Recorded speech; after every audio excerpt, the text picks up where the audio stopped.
கர்த்தருடைய பரிசுத்த நாமம் மகிமைப்படுவதாக. இந்த அருமையான காலை கூடுகையிலே கர்த்தருடைய வார்த்தையை நாம் தியானிக்க முடிய கூடி வந்திருக்கிறோம். அப்படி பரிசுத்த நாமம் மகிமைப்படுவதாக. இந்த நாளிலே ஆண்டவருடைய வார்த்தையை நான் பகிர்ந்து கொள்வதற்கு முன்பாக ஒரே ஒரு ஆலோசனை மாத்திரம் நான் சொல்லுகிறேன். எவ்விதமாக இந்த நாளில் அநேக சகைகள் கர்த்தராகிய இயேசு கிறிஸ்துவை பார்க்க வகை தேடிக்கொண்டே இருக்கிறார்கள். ஆனபடினாலே ஒரே ஒரு ஆலோசனை இருதயத்தின் ஆழத்தில் பட்டதுனால சொல்கிறேன். நீங்களும் நானும் கர்த்தருடைய வழியில் நிலைத்து நிற்கக்கூடிய காட்டுத்தி மரங்களாய் காணப்பட வேண்டும் அப்படிங்கிறத உங்களுக்கு நான் வலியுறுத்துகிறேன். இந்த சைடு மட்டும் கொஞ்சம் சத்தம் வச்சுருங்க. ஏனென்றால் இயேசு கிறிஸ்துவை பார்க்கறதுக்கு தன்னாலும் முடியலை, மற்றவங்களுடைய உதவியை அவன் நாடி பார்க்குறான்னு நினைக்கிறேன். யாரும் அவனுக்கு வழிவிட்டது மாதிரி தெரியல, ஜனக்கூட்டம் அதிகமாக தெரியுது. கடைசி அவன் செய்த ஒரு காரியம் என்ன அப்படின்னா, அவருக்கு முன்பாக ஓடி அவர் வழியில் நிலைத்து நின்று ஒரு காட்டத்தி மரத்தை கண்டு அது மேலே ஏறி தான் கிறிஸ்துவை காண முடிந்தது, கிறிஸ்துவுடைய ரட்சிப்பை காண முடிந்தது. தன்னுடைய பாவங்களுக்காக மனஸ்தாபப்பட்டு அவைகளை அறிக்கை செய்து அதன் மூலமாக கிறிஸ்துவின் ரட்சிப்பை அவன் கண்டடைய முடிந்தது என்பதை நீங்களும் நானும் வேதத்தில் லூக்கா 19வது அதிகாரம் முதல் 8-9 வசனங்களுக்குள்ள அல்லது 10 வசனங்களுக்குள்ள நீங்களும் நானும் பார்க்கக்கூடும். ஆனபடினாலே நீங்களும் நானும் கர்த்தருடைய வழியில் நிற்கக்கூடிய காட்டத்தி மரமாக இருந்தோம் அப்படின்னா நிச்சயமாக நம்ம யாரை காணும்படி ஜனங்களை நடத்திடுவோம் அப்படின்னு சொன்னால் கிறிஸ்துவை காணும்படி நம்ம நடத்திடுவோம். அதுதான் இன்றைக்கி உங்களோடு கூட நான் ஞாபகப்படுத்துகிறேன். நேற்று தினம் நம்ம தியானிக்கும் போது சகையை குறித்துலாம் தியானித்ததுனால நான் ஒரு ஆலோசனை நான் பகிர்ந்து கொள்கிறேன். அதில் கேள்வி ஒன்று தான், கிறிஸ்துவின் வழியில் நாட்டப்பட்டிருக்கிற, கிறிஸ்துவின் வழியில் நிலைத்து நிற்கிற காட்டத்தி மரமா? அதுதான் நான் நானே கேட்டுக்கொள்ள வேண்டிய ஒரு கேள்வி.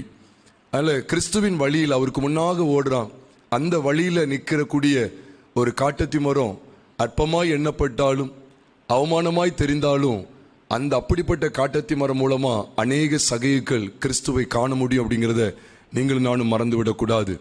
ஒரே ஒரு காரணம் தான், அவருடைய வழியில் அந்த காட்டத்தி மரம் இருந்துச்சு.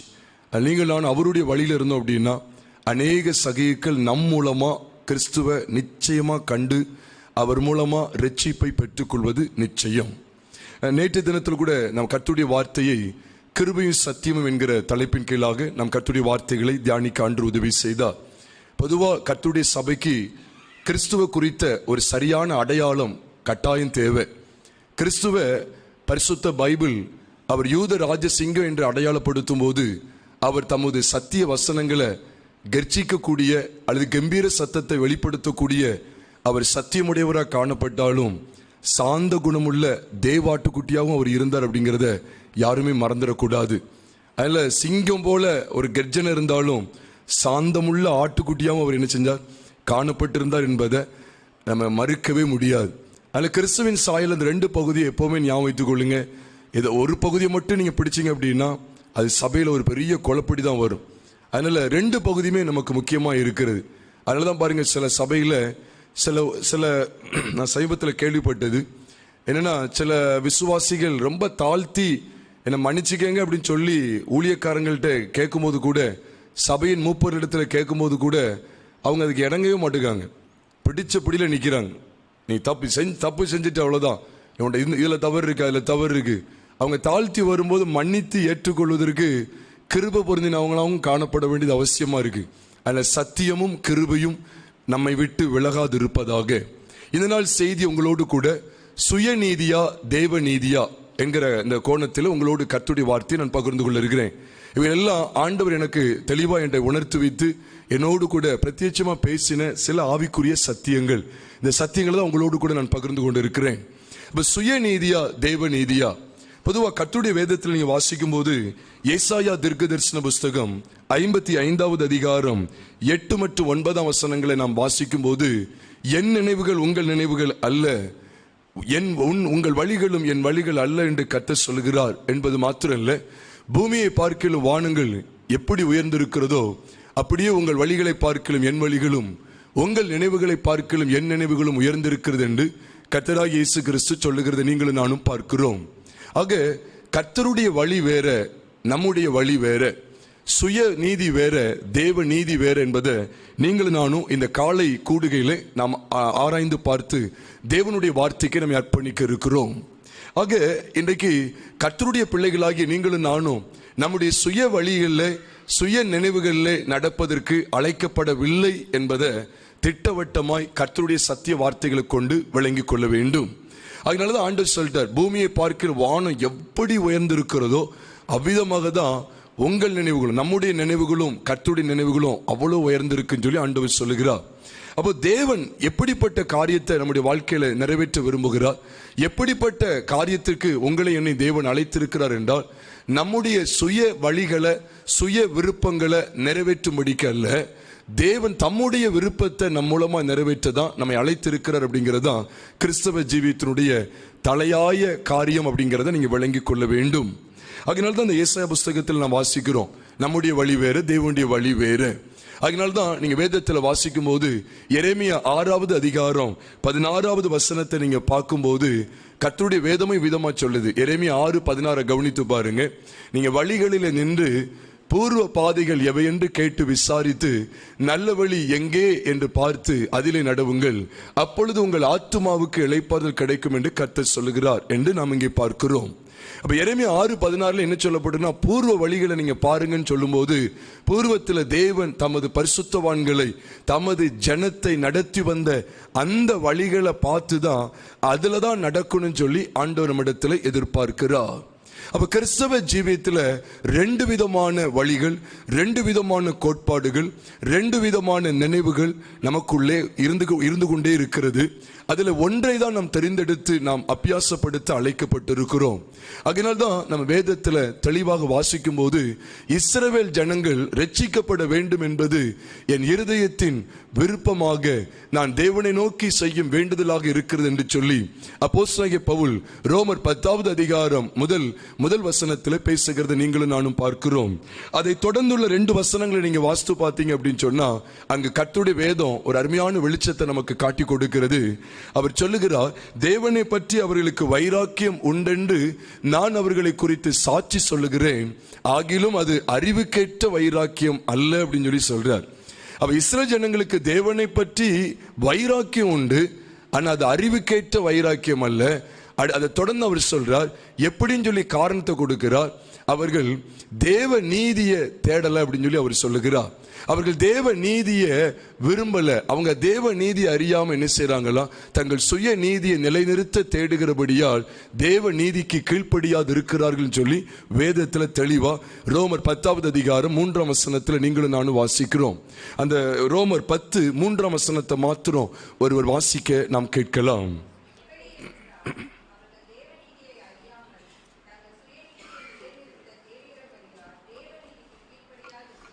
அப்போ சுய நீதி வேறு, தேவ நீதி வேறு அப்படிங்கிறத தேவன் நமக்கு இங்கே கற்றுக் கொடுக்கிறார். கர்த்தருடைய பரிசுத்த நாமம் மகிமைப்படுவதாக. அப்போ சுய நீதியை அவங்க நிலைநிறுத்த தேடுகிறபடினால்தான் யாரை தேடுறாங்க? தேவனை தான் தேடுறாங்க.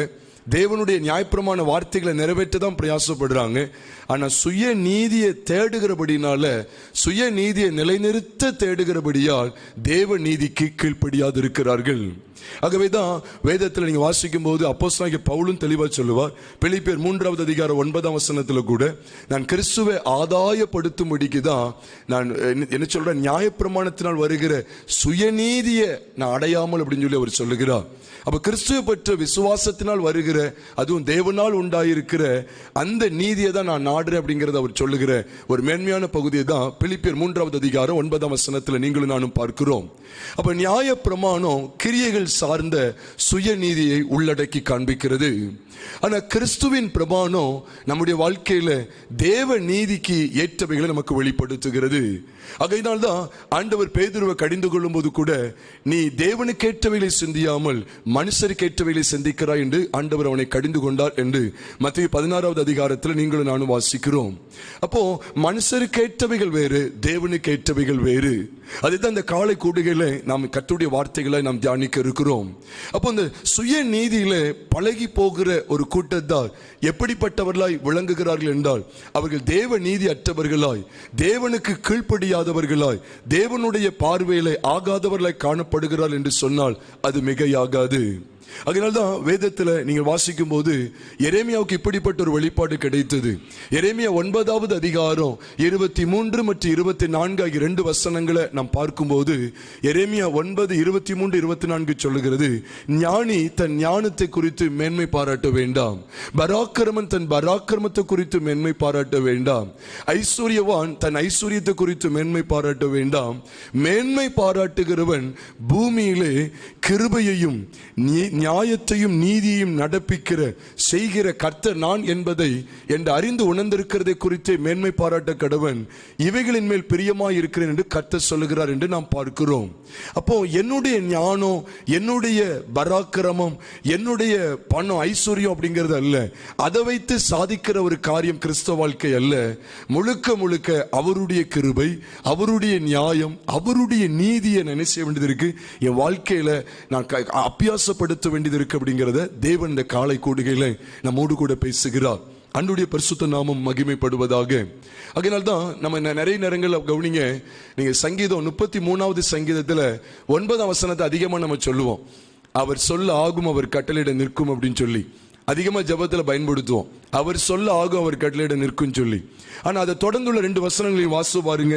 நீங்க சங்கீதம் 33ஆம் சங்கீதம் 9ஆம் வசனத்தை தாண்டி 10 மற்றும் 11ஆம் வசனங்கள் நீங்க கவனிச்சீங்கன்னா ஆண்டவர் அங்க தெளிவா காட்டி கொடுக்கிறார். என்னன்னு கவனிச்சீங்கன்னா, கர்த்தர் என்ன செய்கிறாரா, ஜாதிகளின் ஆலோசனையை விருதாவாக்கி ஜனங்களுடைய நினைவுகளை அவமாக்குகிறார் அப்படிங்கிற பகுதி சொல்லப்பட்டிருக்கு. அப்போ ஜனங்களுடைய ஜாதிகளுடைய ஆலோசனையும் ஜனங்களுடைய நினைவுகளையும் ஆண்டவர் என்ன செய்கிறார் சொல்லிட்டு அதுக்கு அடுத்த வசனத்துல தான் சொல்றாரு, கர்த்தருடைய ஆலோசனை நித்திய காலமாக நிற்கக்கூடியதுன்னு கர்த்தர் பேசுகிறார். அதனாலதான் கர்த்தருடைய ஆலோசனை நித்திய காலமாகவும் அவருடைய இருதயத்தின் நினைவுகள் தலைமுறை தலைமுறையாகவும் நிற்கும் அப்படிங்கிறத கர்த்தருடைய வேதம் நமக்கு காண்பித்து கொடுக்கிறது. அந்த 9ஆம் வசனத்தோடு நம்ம நின்றக்கூடாது. அவர் சொல்ல ஆகும், அவர் கட்டளையிட நிற்கும் ஜெபத்தில் ரொம்ப உறுதியா பேசுவாங்க, சில விசுவாசத்துக்காக எடுத்து பேசுவாங்க. ஆனா அதுக்கப்புறம் உள்ள காரியங்களை நம்ம மறந்துருதோம். அப்ப அவருடைய ஆலோசனை என்ன, அவருடைய யோசனைகள் என்ன? ஏன்னா சங்கீதம் 94:11 சொல்லுகிறது, மனுஷருடைய யோசனைகள் வீண் என்று கர்த்தர் அறிந்திருக்கிறாராம். மனுஷனுடைய யோசனைகள் வீண். இன்றைக்கு ஒரு மனுஷன் ஒரு மனுஷிக்குள்ள 2 விதமான தோற்றம் உண்டு, 2 விதமான மனுஷன் உண்டு. ஒன்று புறம்பான மனுஷன், இன்னொன்று உள்ளான மனுஷன். இது கர்த்தருடைய சபையிலையும் இருக்குதான் கேட்டா ஆமா, எல்லாருக்குள்ளேயும் உண்டு. அது தேவ பிள்ளைகள் எல்லாருக்குள்ளேயும் உண்டு. கடைசி வரைக்கும் சொல்றேன், சாகுற வரைக்கும், நம்ம சாகுற வரைக்கும் ஆதாமுடைய சாயலை யாருமே அழிக்க முடியாது, அதை மேற்கொள்ள தான் முடியும். சத்தியத்தை தெளிவாக விளங்கி கொள்ளுங்க. ஆதாமுடைய சாயலை நீங்க அழிச்சிட்டீங்க அப்படின்னா முடிஞ்சுது, நீங்க அவ்வளவுதான், ஃபுல்லா ஹோலினஸ் ஆயிரும், ஹோலி ஆயிரும். அப்புறம் தேவனம் போல இருப்போம். எந்த ஒரு கடுகளோ ஒரு கோபம் ஏற்படக்கூடிய, ஒரு சின்ன சலசலப்பு வரக்கூடிய, ஒரு இச்சையான எண்ணம், ஒரு தோன்றக்கூடிய எண்ணம் கூட வராது பிறகு. அப்போ நம்மளும் இந்த பாடுகளோடு தான் வர்றோம்.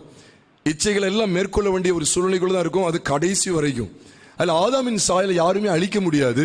ஆதாமின் சாயலை கடைசி வரைக்கும் தேவ பலத்தை கொண்டு மேற்கொண்டே வரணும் அப்படின்னு தான் ஆண்டவர் நம்மோடு கூட பேசுகிறார். அதனால தான் நீங்க பாத்தீங்கன்னா சரீரத்தின் செய்கைகளை அழித்தால் அப்படின்னு பைபிளில் போட்டிருக்கும். மாம்சத்தின்படி பிழைத்தால் சாவீர்கள், ஆவியினாலே சரீரத்தின் செய்கைகளை அழித்தால் பிழைப்பீர்கள் அப்படின்னு பைபிளில் சொல்லப்பட்டுட்டே இருக்கும்.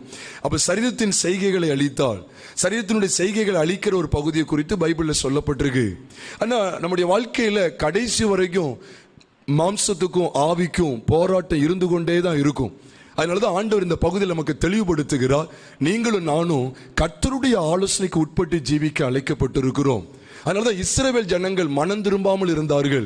இஸ்ரவேல் ஜனங்களுக்கு நியாயப்பிரமாணம் தெரியும், கர்த்தரோடு செய்த உடன்படிக்கை தெரியும், ஆராதனை முறைமைகள் தெரியும், அநேக வித தீர்க்கதரிசிகள் தேவனுடைய வார்த்தையை எவ்விதமாய் பிரசங்கித்தார்கள் என்பதெல்லாம் அவர்களுக்கு தெரியும்.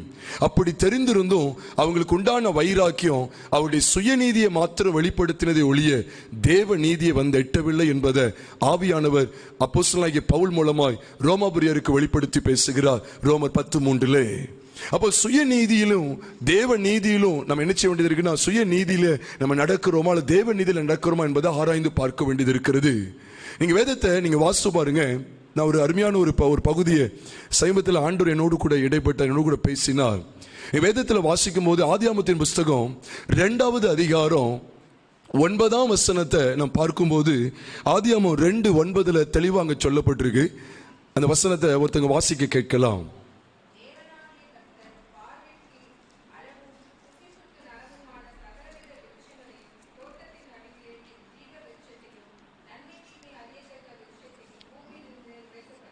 இங்கு ரெண்டு விதமான விருட்சங்களை குறித்து நீங்களும் நானும் பார்க்கிறோம்.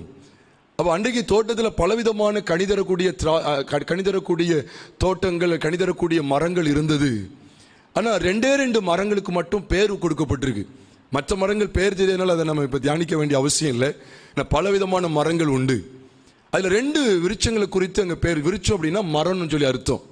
அப்போ ஆதியாகமம் 2:9 வசனத்துடைய பின்பதில் சொல்லப்பட்டிருக்கு, தோட்டத்தின் நடுவில் இருந்து என்ன செய்யப்படுறாரு, அப்படி என்ன செய்யப்பட்டிருக்கு அப்படின்னா நன்மை தீமை, அதாவது ஜீவ விருட்சமும் நன்மை தீமை அறியத்தக்க விருட்சமும் அந்த தோட்டத்திலிருந்து அவர் நினைச்ச பூமியிலிருந்து முளைக்க பண்ணினார் அப்படின்னு சொல்லி அங்கே கர்த்தருடைய வார்த்தை சொல்லப்பட்டிருக்கிறது.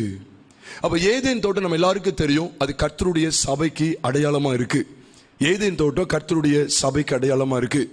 அதனாலதான் ஆதாம் ஏவாளை நம்ம புதிய ஏற்பாட்டு வெளிச்சத்து கொண்டு வரும்போது எபேசியர் 5வது அதிகாரம் 30, 31, 32 ஆகிய வசனங்களின்படி பார்த்தா, கணவன் மனைவிங்கிற உறவுல இது நிமித்தம் புருஷனானவன் தன் தகப்பனின் தாயும் விட்டு பிரிந்து மனைவியோட இசைந்திருப்பான், அவர்கள் இருவரும் ஒரே வம்சமாய் இருப்பார்கள் என்று எழுதப்பட்டிருக்கிறது.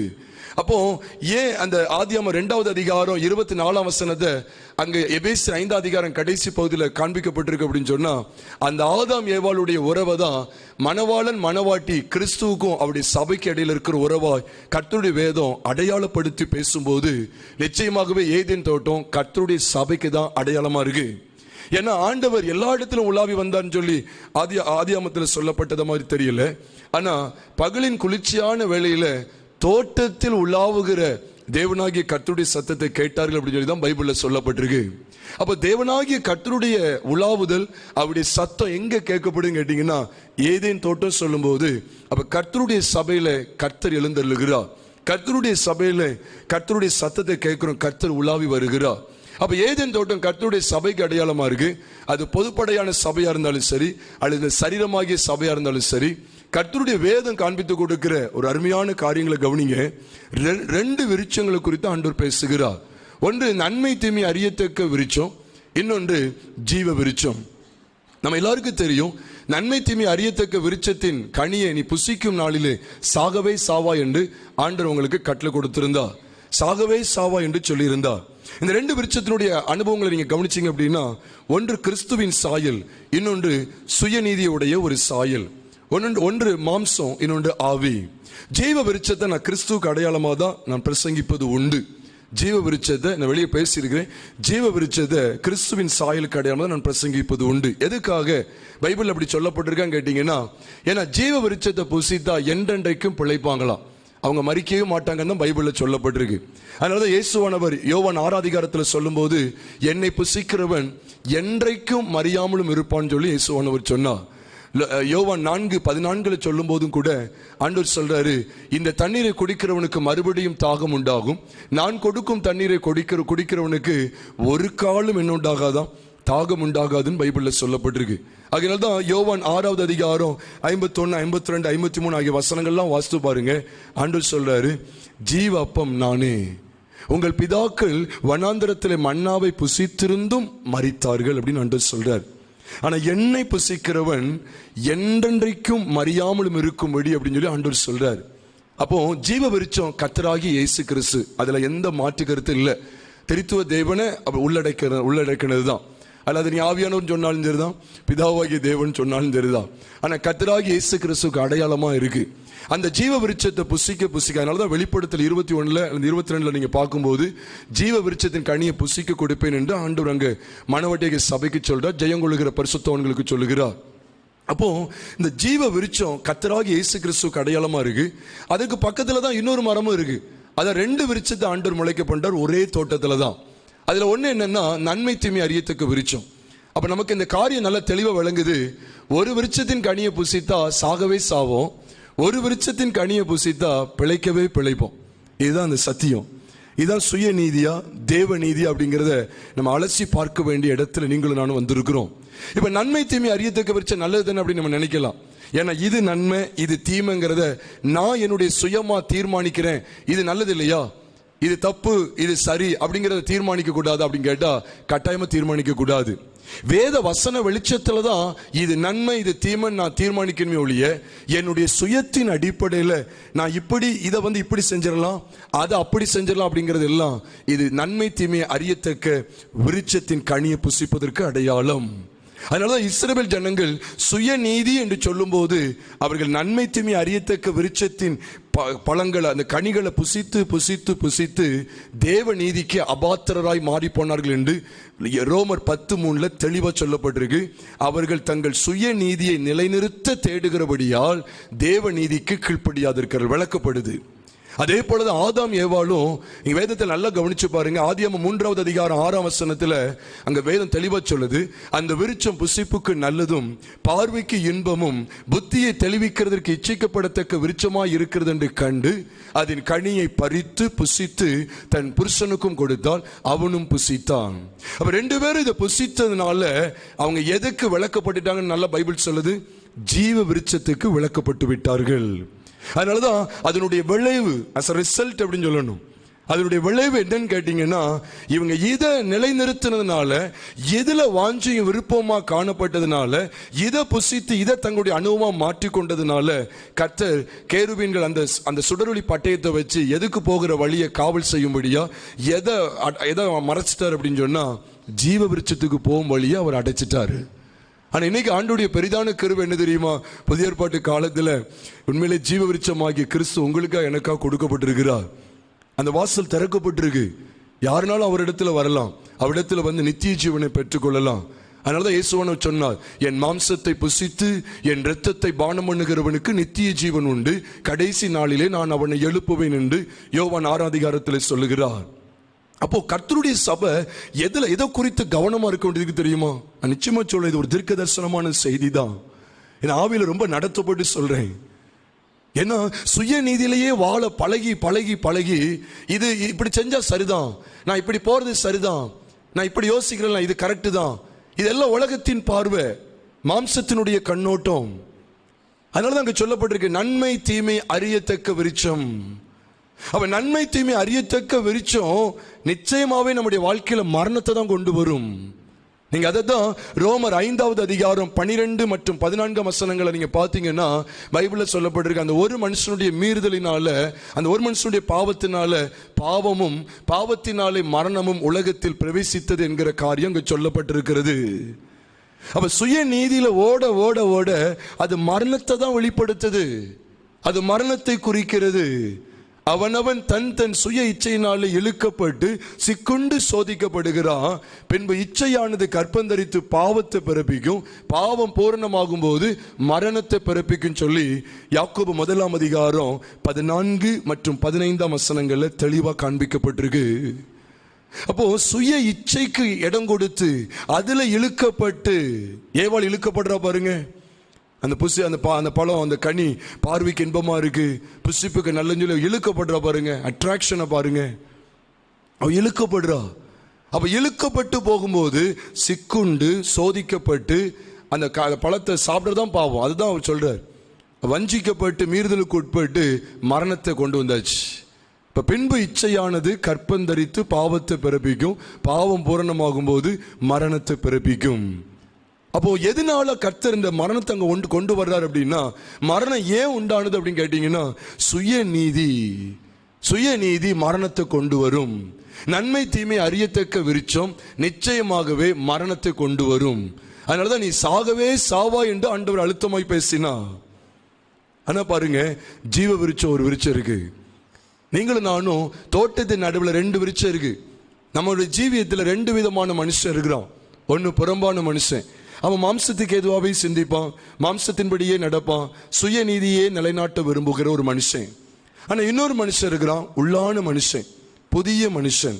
அது நீங்க பழைய மனுஷன் புதிய மனுஷன் எடுத்துக்கொண்டாலும் சரிதான், உள்ளான மனுஷன் புறம்பான மனுஷன் என்று எடுத்துக்கொண்டாலும் சரிதான்.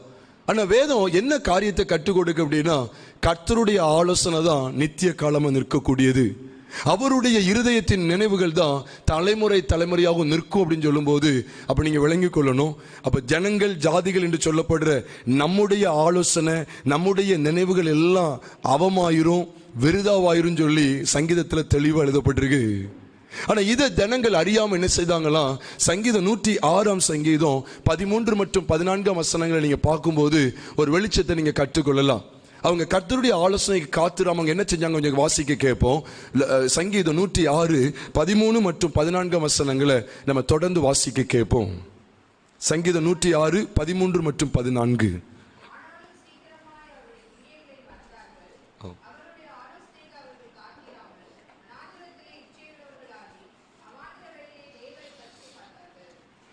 அடுத்த வசனத்தை வாசிங்க.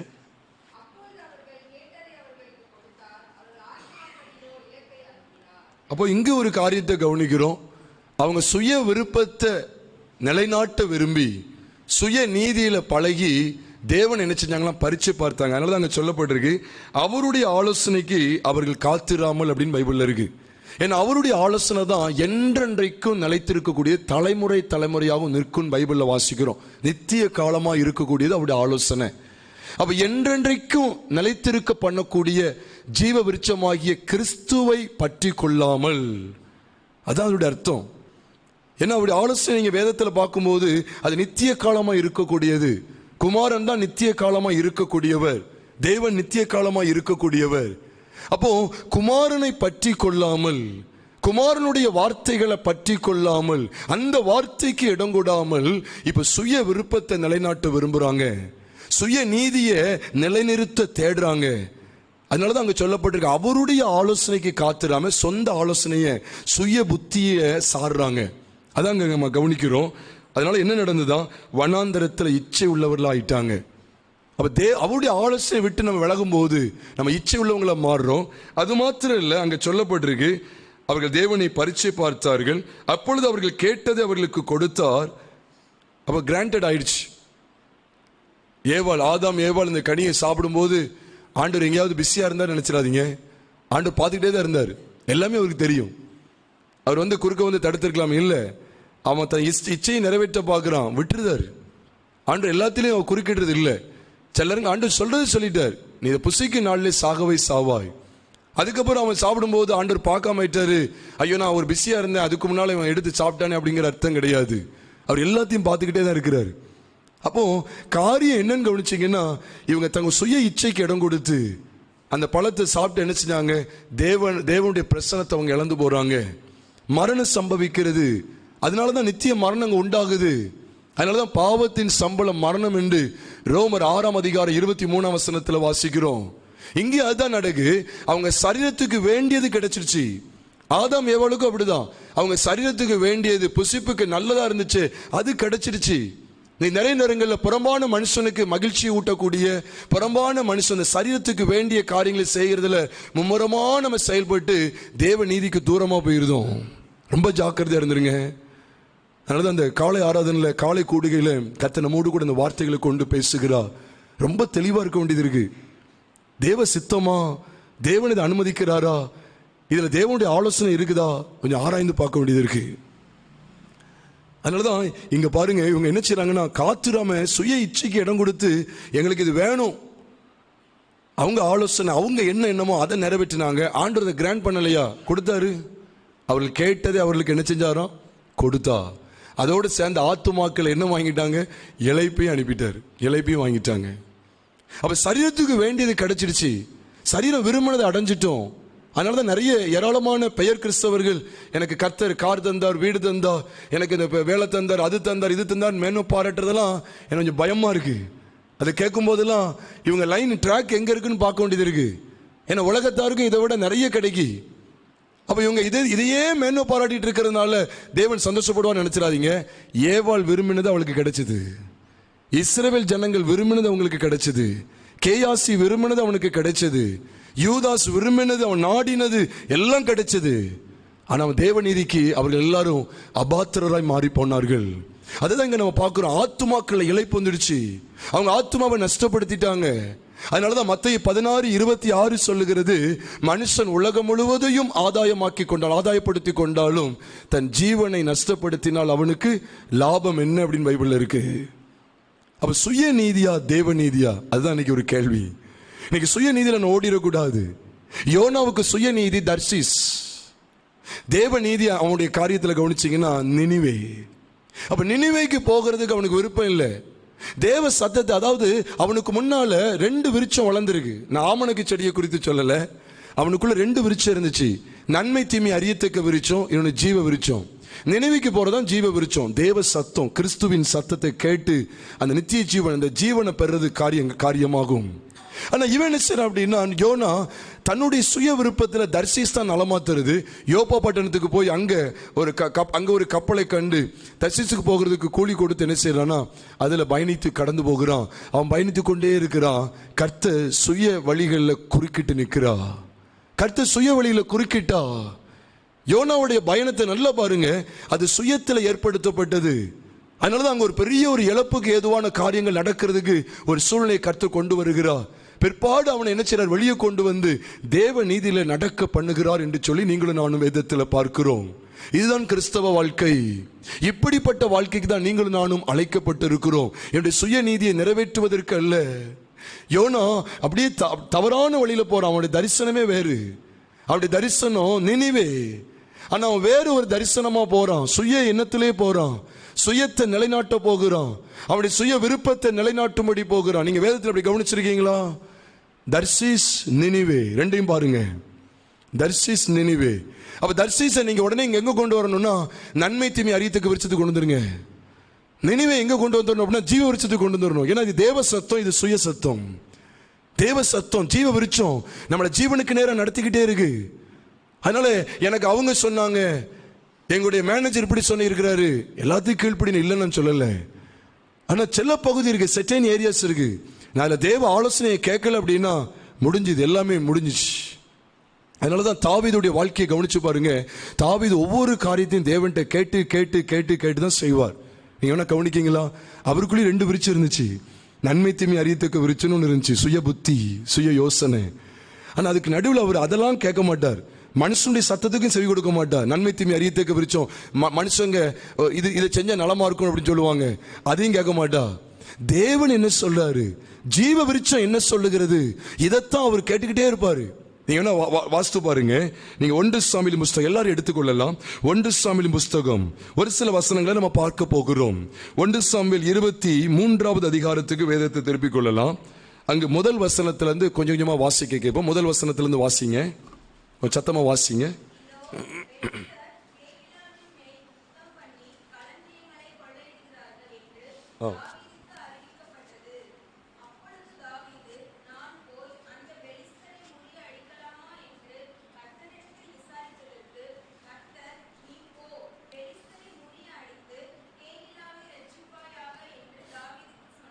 அப்போ தாவீதுடைய ஆரம்ப காலகட்டம் எப்படி இருந்துச்சு கேட்டீங்கன்னா, சுயத்தில் இல்லை, தேவ சித்தத்தில் தான் இருந்துச்சு. அதனால தான் ஜீவ விருட்சமாகிய கர்த்தரிடத்தில் வந்து கேட்குறாரு. ஏன்னா நீங்கள் நல்லா கவனிச்சு பார்த்தீங்கன்னா தாவீதோட ஒரு பெரும் கூட்டம் இருக்குது. அந்த மனுஷன்ட்ட போய் ஆலோசனை பண்ணான்னு கேட்டால் அங்கேயும் பண்ணலை. அவருடைய சுபாவமே எப்படி இருந்துச்சுன்னு சொல்லி பைபிளில் சொல்லப்பட்டிருக்குன்னா, அவர் ஒரு காரியம், தன்னுடைய காரியம் இல்லை, மற்றவங்களுடைய காரியத்துக்கு அவர் யார்கிட்ட தான் கேட்குறாருன்னா கர்த்தர்கிட்ட தான் கேட்குறாரு. அதனால தான் அவர் கேட்குறாரு. இப்போ ஒரு காரியம் கேள்விப்பட்டுட்டார். நம்ம எல்லாருக்கும் தெரியும் இந்த சம்பவம்லாம் எப்போ எந்த காலகட்டத்தில் நடக்கு அப்படின்னா, சவுலுக்கு பயந்து அவர் என்ன செய்யறார், தப்பி ஓடி போய்கிட்டே இருக்கிறார். சவுல் இவர் எங்கேயாவது கண்டுபிடிச்சு கொண்டலாம் அப்படின்னு சொல்லி நினைச்சிட்டு இருக்கிற அந்த சமயத்தில் அப்பவுமே பெரிய ஒரு ஆபத்தான ஒரு அபாயகரமான சூழ்நிலைக்கு நடுவில் தான் கர்த்தருடைய சித்தத்தை அவர் கேட்கறதுல அவ்வளவு கருத்துள்ளவராக இருந்தார். அவ்வளவு தெளிவுள்ளவரா, சென்சிட்டிவா அவர் இருக்கிறார் பாருங்க. அப்போ ஒரு கேள்வி அவருக்கு வருது. என்னன்னா, பெலிஸ்தர்கள் கேகில பட்டணத்து மேல வந்து களஞ்சியங்களை கொள்ளையிடுறாங்க. இது இவருக்கு வந்த சோதனை இல்லை, பக்கத்தில் இருக்கிற ஒரு பட்டணத்துக்கு வந்த சோதனை. அப்போ இவர் என்ன செய்யறாருன்னா ஆண்டவர்கிட்ட கேட்கிறார், ஆண்டவரே நான் பெலிஸ்தருக்கு எதிராக போய் இந்த கேகில பட்டணத்துக்கு நான் உதவி செய்யலாமா அப்படிங்கிறத போல அவர் ஆண்டவர்கிட்ட ஆலோசனை கேட்கிறாரு. ஆண்டவர் சொல்றாரு நீ போ அப்படின்னு சொல்றாரு. ஜீவ விருட்சத்தின் சத்தத்தை கேட்டு ஜீவ விருட்சத்தினுடைய கனியை புசித்து அதன்படியே செய்யலாம்னு சொல்லி பிரயாசப்பட்டா அங்க மனுஷன் இன்னும் குறுக்க வர்றான். நீங்க அடுத்த வசனத்தை வாசிக்க கேட்கலாம். அப்ப இங்க ஆனாலும் அப்படின்னு சொல்லப்பட்டிருக்குன்னா, ஜீவ விருட்சம் கிறிஸ்து ஒன்று சொன்னாலும் நமக்கு நன்மை தீமை அறியத்தக்க விருட்சங்கிற ஒரு மாம்சம் ஏதாவது ஒன்று போராடிக்கிட்டு இருக்கும். அப்ப அதனாலதான் ஆனாலும் அப்படின்னு சொல்லப்பட்டிருக்கு. தாவீது மனுஷனை நோக்கி என்ன சொன்னாங்க பாத்தீங்களா, இந்த ஜீவ விருட்சத்துக்கு எதிரடையா கான்ட்ரரியா இருக்கக்கூடியதை பேசுறாங்க. வாசிக்க கேட்கலாம்.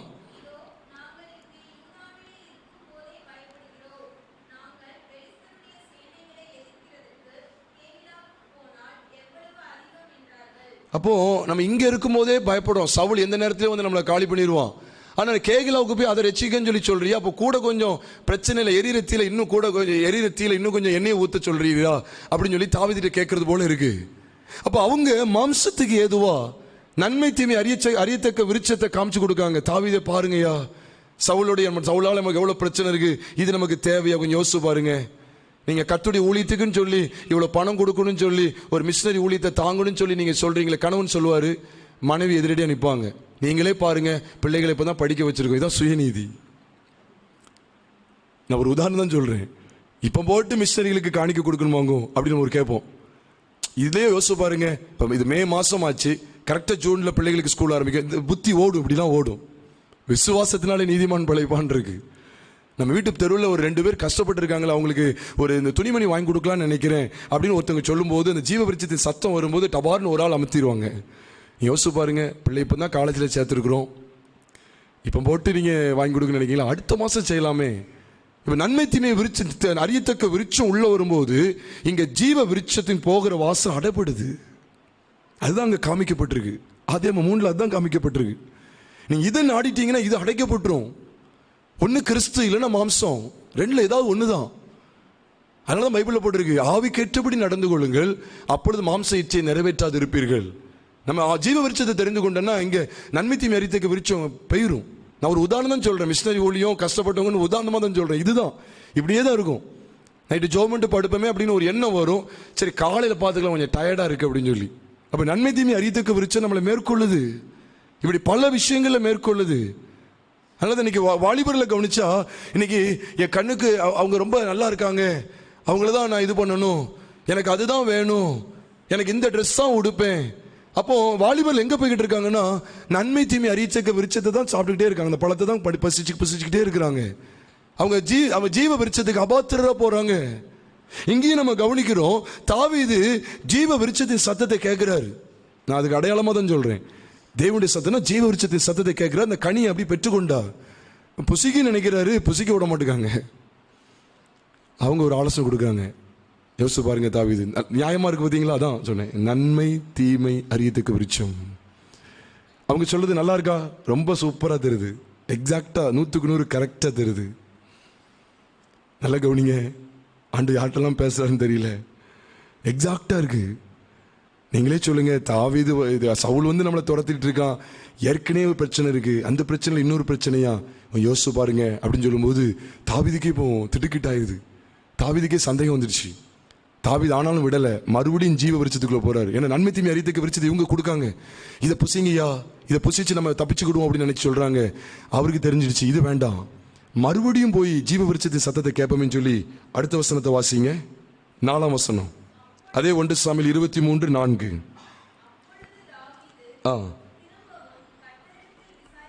அப்ப அதோட அர்த்தம் என்ன தெரியுமா? திரும்பவும் ஜீவ விருட்சத்திட்ட வந்து நிக்கிறாரு. திரும்பவும் ஜீவ விருட்சத்திட்ட வந்து, ஆண்டவரே நீங்க என்ன சொல்றீங்க, அந்த கனியை எனக்கு தாங்க, அந்த கனி என்ன சொல்லுது, நாங்க அதை தான் கேட்க விரும்புறேன். அப்ப என்ன சொல்றாரு பாருங்க, திரும்பவும் கர்த்தரிடத்துல விசாரித்த போது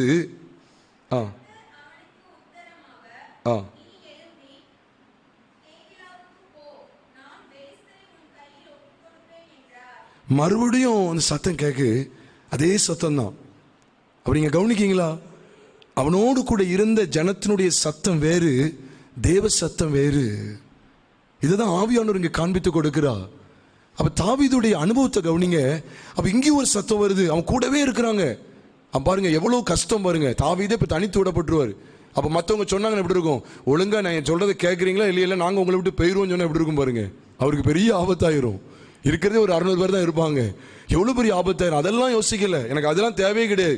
நான் தனித்து விடப்பட்டாலும் பரவாயில்ல, யார் என்னை கைவிட்டாலும் பரவாயில்ல, எனக்கு தேவையெல்லாம் ஜீவ விருட்சத்தின் சத்தம், ஜீவ விருட்சத்தின் கனியை நான் புசிக்கணும், என் சுயநீதியில ஓடிடக்கூடாது. அப்போ இவர் என்ன செய்றாரு பாருங்க, மறுபடியும் விசாரிக்கிற சந்தேகம் வந்துட்டு.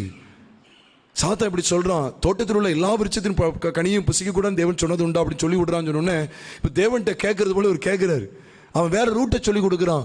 ஆண்டவர் நீங்க என்ன சொல்றீங்க ஆண்டவர், திரும்பவும் கேட்கிறாரு. நம்ம தான் தப்பா யோசிச்சிருப்போமோ, என்ன சிலருங்களை கண்டுபிடிக்க கஷ்டமா இருக்கும், இதுவா அதுவா அப்படிங்கிறது கஷ்டமா இருக்கும். அப்போ தாவீதுக்கு ஒரு சந்தேகம் வந்துட்டு, அதனால தான் திரும்பவும் கர்த்தர்ட்ட போய் கேட்கிறாரு, ஆண்டவரே நான் போகலாமா அப்படின்னு கேட்கும்போது தான் அப்போ ஆண்டவர் சொல்ல, நீ எழும்பி கேகிலாவுக்கு போயிரு அப்படின்னு சொல்லிட்டாரு. முதல்ல கூட எலும்பின்னு சொல்லலை, ஆனால் நீ போந்தான் சொன்னார். இப்போ சொல்கிறாரு நீ எலும்பி போ அப்படின்னு சொல்கிறாரு. ஏன்னா இந்த நன்மை தீமை அறியத்துக்கு விருட்சத்தை சத்தத்தை கேட்டீங்கன்னா நீ உட்கார வச்சிருவாங்க ஒன்று, நீ இதுலேயே உட்காந்துடாத, எலும்பு அப்படின்னு சொல்கிறார். ஸ்டாண்டப் அப்படின்னு சொல்கிறார். அரைஸ், எலும்பு, நீ இதில் உட்காந்துடாத, எலும்பு அப்படின்னு சொல்லும்போது தான் இவருக்கு இப்போ தெரிஞ்சிருச்சு, இனியும் நம்ம தாமதிச்சா சரி வரான்னு சொல்லி அடுத்து அவங்ககிட்ட போய் சொல்லிட்டு இருக்க மாட்டார். இனிமே அடுத்து அவங்ககிட்ட போய் ஆலோசனை கேட்கல, அப்படியே அப்படின்னு 5ஆம் வசனத்தில் போட்டிருக்கு. அப்படியே தாவி தன் மனுஷரை கூட்டிட்டு இனிமே நீங்க சொல்றதெல்லாம் கேட்க முடியாதுன்னு சொல்லி, அப்போ அவர் அங்கே போய் என்ன செஞ்சிருப்பான்னு நினைக்கிங்க? அவங்களை கூட்டிட்டு போனாரு என்ன செஞ்சிருப்பாரு தெரியுமா? ஏன்னா ஜீவ விருட்சத்தின் சத்தத்தை தான் நான் கேட்க முடியும். கர்த்தர் இவ்விதமா சொல்றாரு, நீங்க அவ்விதமா சொல்றீங்க, அதனால கர்த்தர் என்ன சொல்றாரு அதுதானே செய்வேன்னு சொல்லி போறாரு. சக்சஸா முடியுது. இன்னைக்கு நாமும் கூட ஒரு பாவ போராட்டமா இருக்கலாம், குடும்பத்தில் நடக்கிற சில பிரச்சனைகள் போராட்டங்கள் இருக்கலாம். தேவ ஆலோசனை கேளுங்க, தேவ சமூகத்தில் அமர்ந்து ஜெபிங்க. அவசரப்பட்டு ஏதாவது ஒரு காரியத்தை செஞ்சிடாதீங்க. அதுதான் கர்த்தர் நம்ம இடத்துல எதிர்பார்க்கிறார். இப்போ அவசரப்பட்டு எதையும் செஞ்சிடக்கூடாது. அவசரம் ஆபத்தை தான் கொண்டு வரும். இது தாவீது மற்றவங்களுடைய காரியங்களை குறித்து தேவ ஆலோசனை கேட்டு அவர் செய்த காரியம். ரெண்டாவது ஒரு காரியத்தை நீங்க கவனிச்சு பாருங்க. நீங்க அதுக்கு அடுத்து 7ஆம் வசனத்தை வாசிங்க. அதே அதிகாரம் 7ஆம் வசனத்தை வாசிங்க.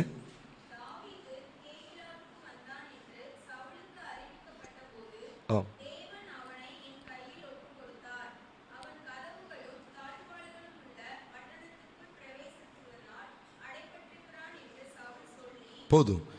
அப்போ சவுல் ஒரு வெறும் கூட்டத்தை கூட்டிட்டு தாவீது கேகிலாவுக்கு வந்தான்னு சொல்லி அவனுக்கு சவுலுக்கு அறிவிக்கப்பட்டுட்டு. இப்போ 9ஆம் வசனத்தை வாசிக்கலாம்.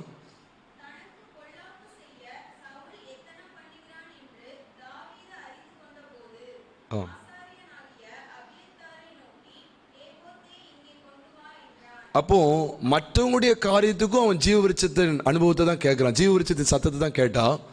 இப்போ தனக்கு ஒரு பிரச்சனை, தனக்கு ஒரு பொல்லா போற போது, அப்ப தன்னுடைய காரியத்துக்கு அவர் எதை தான் கேட்கிறார் அப்படின்னா ஏபோத்தை கொண்டு வான்னு சொல்றாரு. இதுதான் ஜீவ விருட்சம். நான் வச்சுக்கேன், அன்னைக்கு ஆண்டோடைய சத்தம் ஏபோத்து நியாய விதின்னு சொல்ற அந்த மார்க்க பதத்தின் மூலமா தான் ஆண்டவர் பேசுவார்.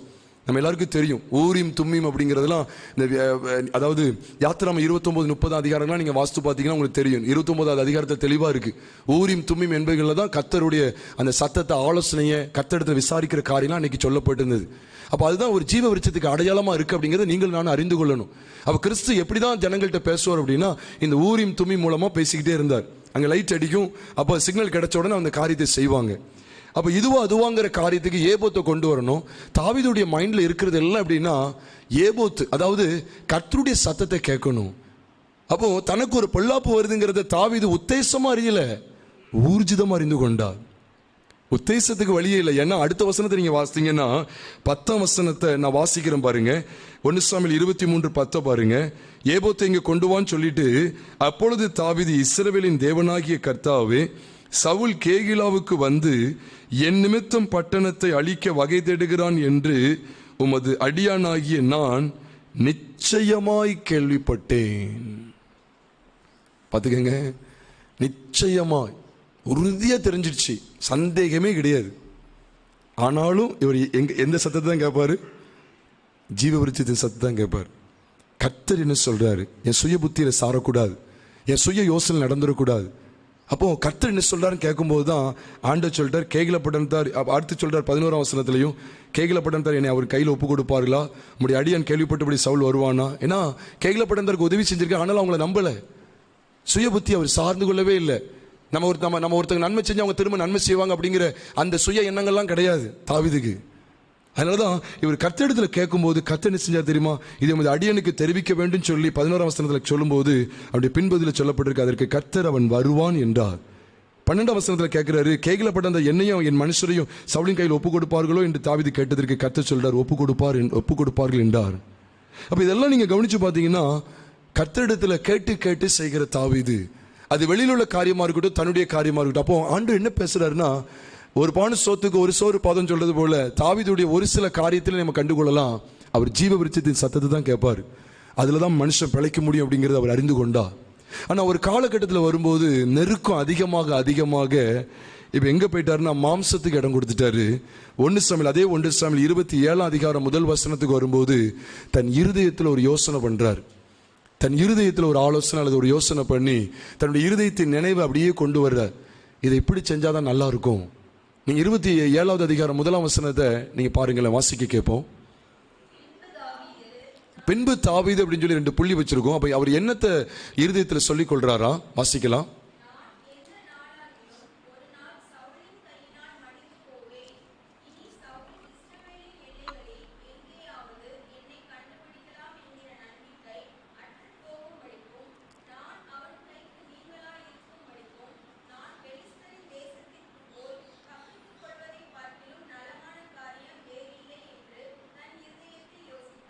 பாருங்க, ஒரு அவிசுவாசம் வருது.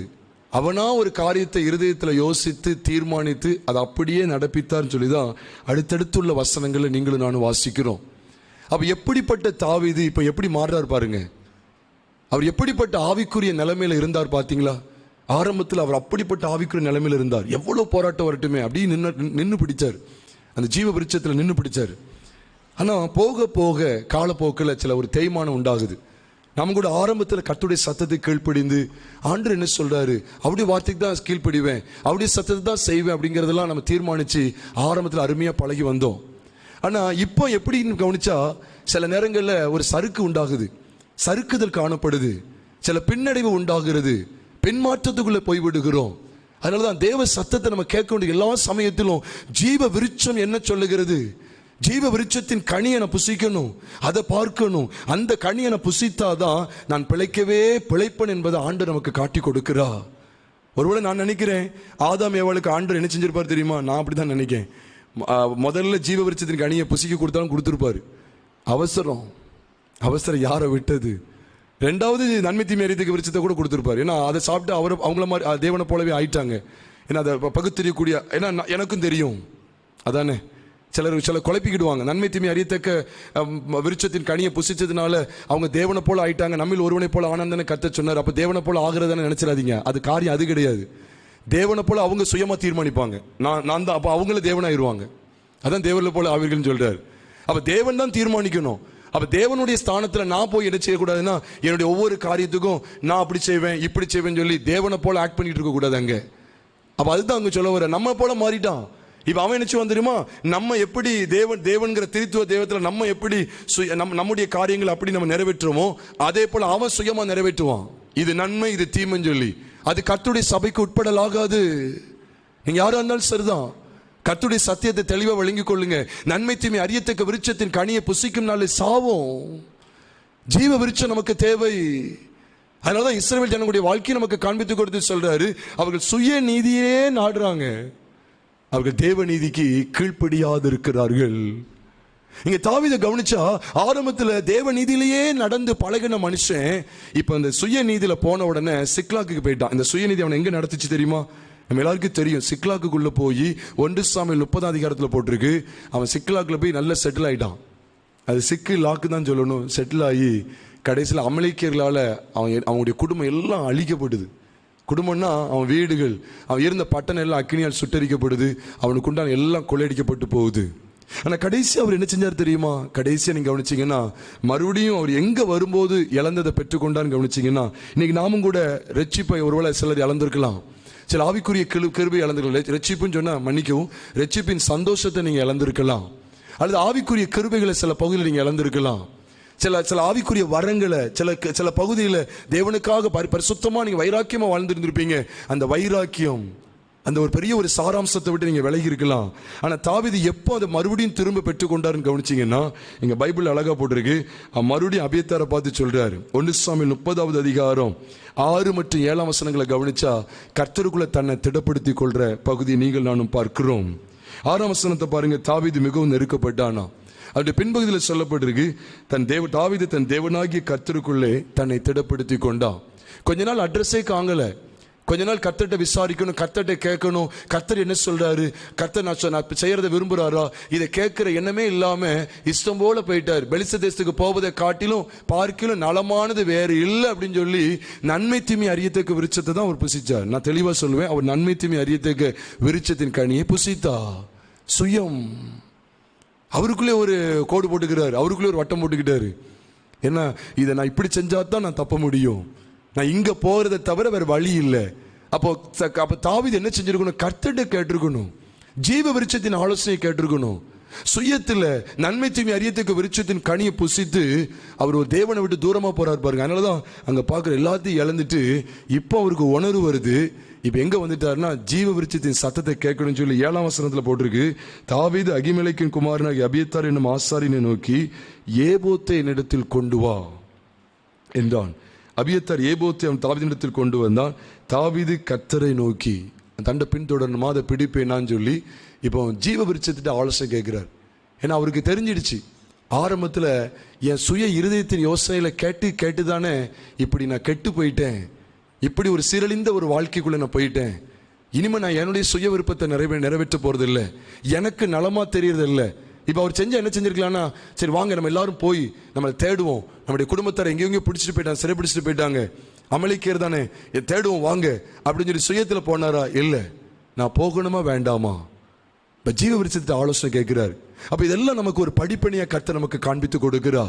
நாமும் கூட சில ஆவிக்குரிய கிருபைகளை நம்ம இழந்திருக்கலாம், சில ஆவிக்குரிய பகுதியில் நிறைய பகுதிகளை நம்ம இழந்திருக்கலாம். இன்னைக்கு ஆண்டுடைய சமூகத்தில் ஆண்டவரே இந்த சுய நீதியில் ஓடுற ஓட்டம் எனக்கு வேண்டாம். அது குடும்பத்தில் உள்ள காரியமாக இருக்கட்டும், குடும்ப வாழ்க்கையாக இருக்கட்டும், தனிப்பட்ட வாழ்க்கையாக இருக்கட்டும், சபையினுடைய காரியமாக இருக்கட்டும், என்னுடைய சுய யோசனை சுய புத்தியே வேண்டாம் நமக்கு அதுதான் நிறைய நேரங்கள் அதுதான் நமக்கு யோசனையாக இருக்குது. இதை வந்து அதில் தூக்கி போடலாம், அதை வந்து இதில் தூக்கி போடலாம், அப்படியே ஓடும். சிலருக்கு பாருங்க அப்படியே யோசிப்பாங்க, மாதம் ஒரு 20,000 ரூபா சம்பளம், அப்போ கரெக்டாக 5,000 ரூபா வீட்டு வாடகையில் இருந்துடணும், அப்புறம் 3,000 ரூபா ஒரு 1,500 ரூபா ஒரு கரண்ட் பில் ஆகும், அப்புறம் இது ஒரு சீட்டு கட்டுறோம், அதுக்கு ஒரு 1000. அப்போ கணக்கு பண்ணி பார்த்தா கரெக்டாக இந்த வீட்டில் குடியிருந்தால் கரெக்டாக இருக்கும். இதெல்லாம் சுய யோசனை.